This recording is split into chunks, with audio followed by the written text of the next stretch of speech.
And the primary purpose of our meeting today is to listen to Bill Frugoli tell us about his recollections of the mill back in the 40s and 50s. Bill, you're on.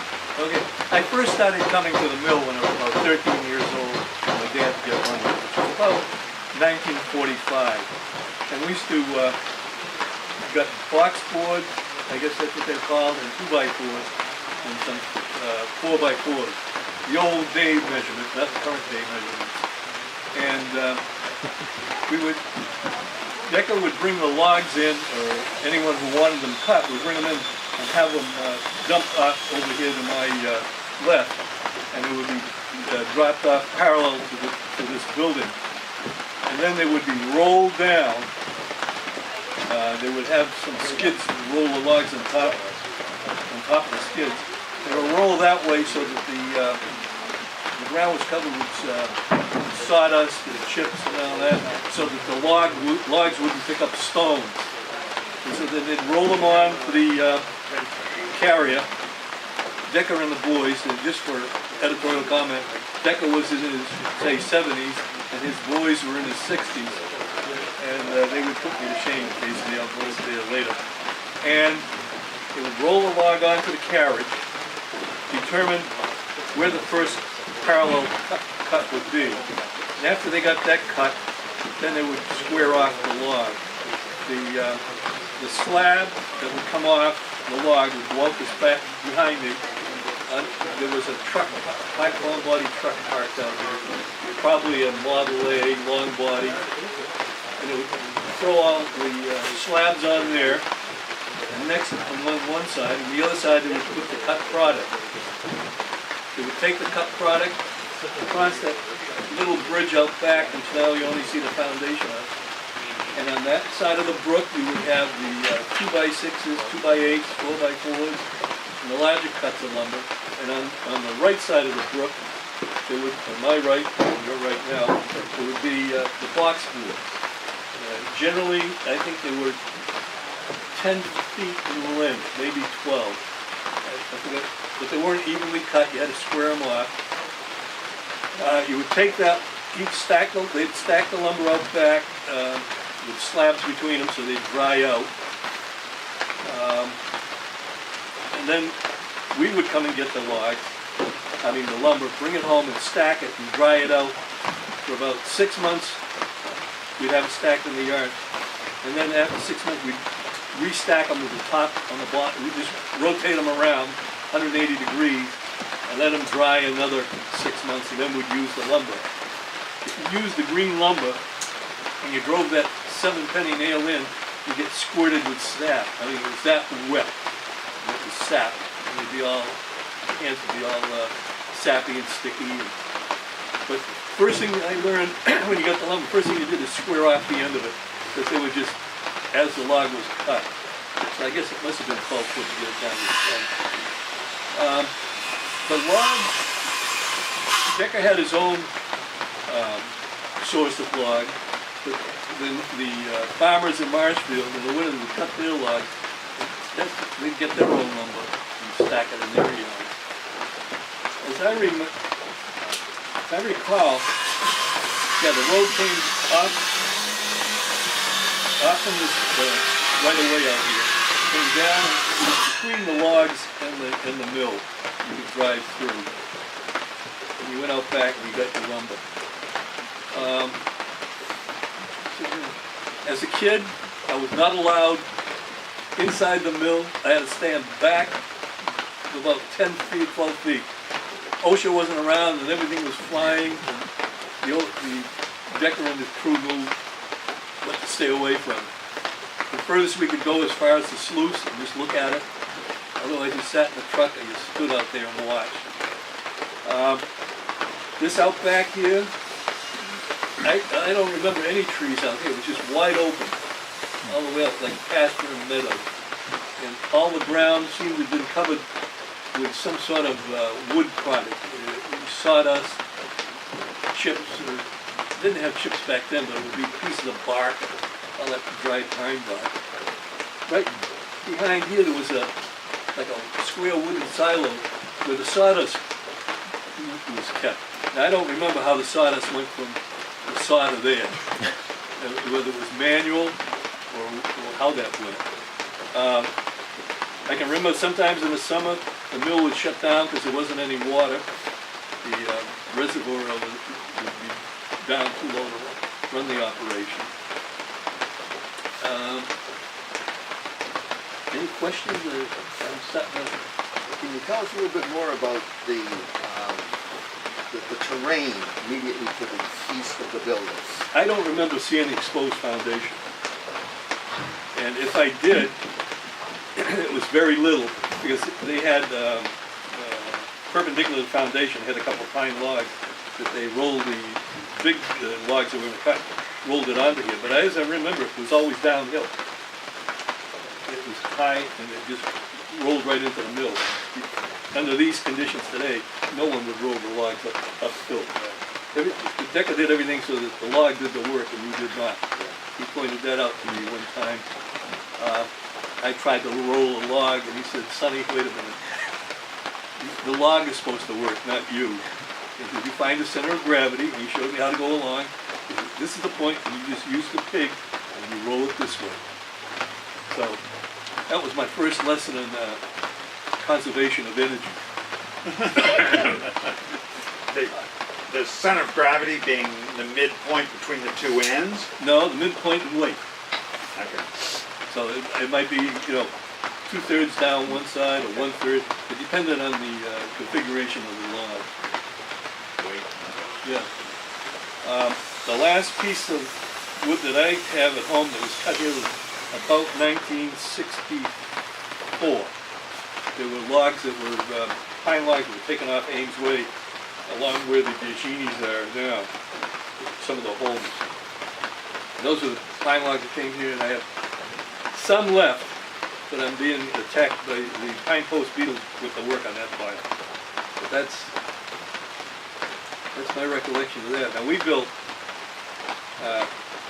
two 30 by 50 chicken coops of lumber out of here, one 100 by 30 barn, which is still standing at the house, the addition on our house, and my garage. All the lumber came from here. And that's at 564 Summer Street, for future reference. Future historians, 100 years from now, we want to find out where it was. Can you tell us about the 4x4s?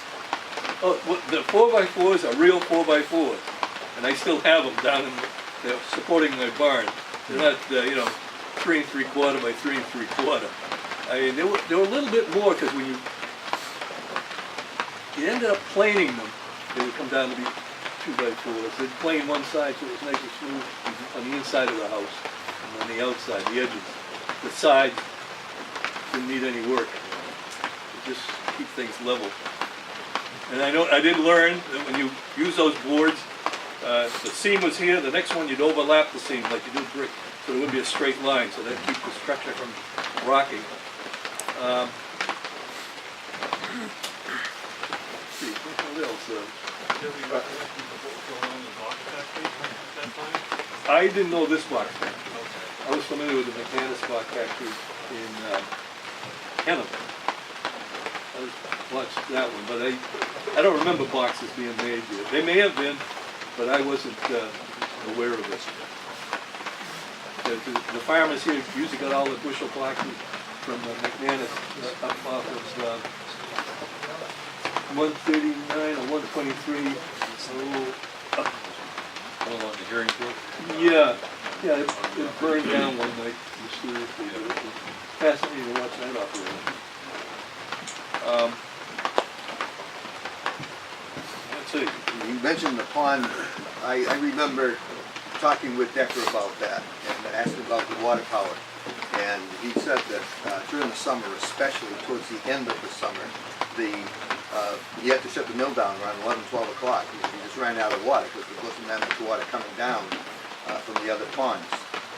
And he said that on occasion, he even had to shut down for as many as 2 whole days. There was no production. Of course, no production means no money. Yeah, this was very active. In 65 I remember it still running. But then I, went to the military, went away, went to college and all that. Lost all when I came back, everything was shut down.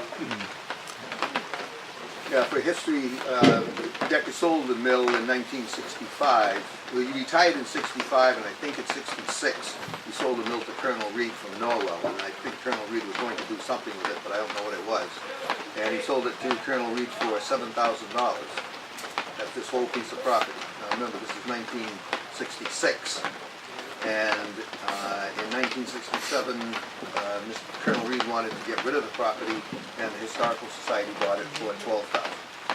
The which historical society? The Marshfield Historical Society. And we're talking approximately 4 acres, plus or minus. 3.8 is always what stuck in my head. Okay. Is there any recollection of what the pond looked like when it was real low? Remember whether there was any kind of lining, like a clay lining under it? I can only surmise black muck, Yeah. something like Okay. what was on the bottom of Reed's Pond in Rockland. There's probably a lot of decomposed vegetation. Yeah. Okay. I never remember. I could speak to that. I can't remember what year it was, but the pond had drained out because the sluiceway wasn't working. Anyway, make a long story short, it got down, and after a year or two, it was all grown over. And we did go out there with weed whackers to cut it down so that we could get the pond back up again. And it was obviously quite dry by then, but it was dry. Anything you remember, Bill, about the operation of the sluice and No. slowing the stream down to replenish the pond? No, because I would just come here Yeah. when it was in operation, and all that probably had been done before I arrived earlier in the day. Because we used to come here about 6 o'clock at night after my dad got out of work to get the lumber. But I do remember mosquitoes. Do you remember the sound of the saw? Oh, yeah. Descending. Yeah, the volume. It started a real high whine, and then the thing would bounce along. The carriage wasn't that, had a lot of play in it, I guess is the word. And stability was lacking? No, it would cut a straight line, but it had it looked like it was going over a bumpy road. But it would, yeah, that sound is, brings back memories. You have that sound and the smell of the fresh sawdust. I mean, it's like new mown lawn. It's that same, you get the same feeling. What was he cutting mostly softwood at that point? I could mostly was white pine, but I can remember for some reason oak was cut at a different time. I don't know if it was winter or we needed more power to go through the oak. But I know my dad brought some oak stubs over here to be cut. You had to bring them at a certain time. Otherwise you would, I guess you had to shop them at really different saw shop. Ah, I'm sorry. Yeah. Did you ever see him sharpening the saw? No, I never. That is not. You wouldn't be doing that when we came to buy something. That would probably be early in the morning. Okay, any questions from anyone? Yeah, go ahead. Anything. I can come up with an answer. I hope. I'm good for us. I'm good for being blindsided.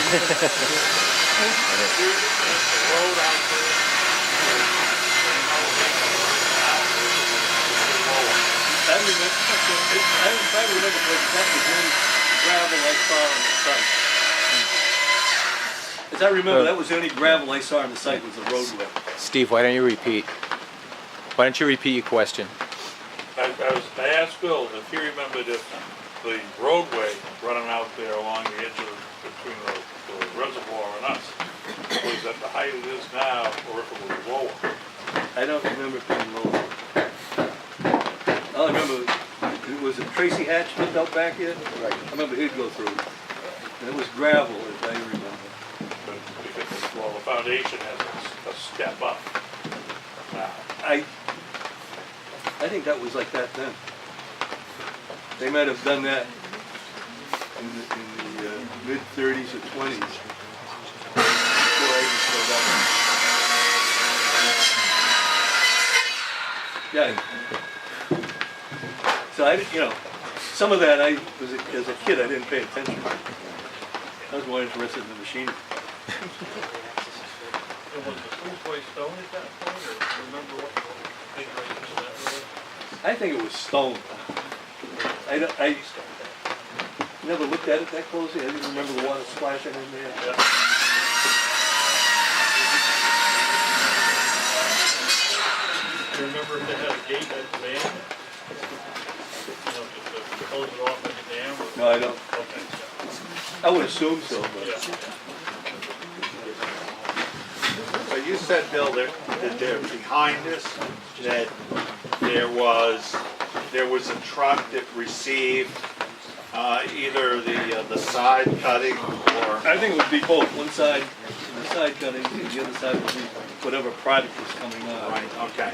So that vehicle was lined up in the same axis Right. as this The boards building? would come off and they just feed it right onto the truck. Right, okay. And you said something about, and it went Depending on what left? to the left with the bigger size cuts of timber, support type timber, Yes, and to the right with the boards. okay. And they cross that little, when you see the abutment, Yes. stone abutment for the bridge, they actually never Was cross. that with the truck? With the truck, you'd go across there, Oh, and okay. I'd go across with the truck. For some reason, I don't know why, I remember horses and a wagon. And I don't know if that was Fred Wilson that lived up the street that brought the lines here. But for some reason, I can't. It's a thought.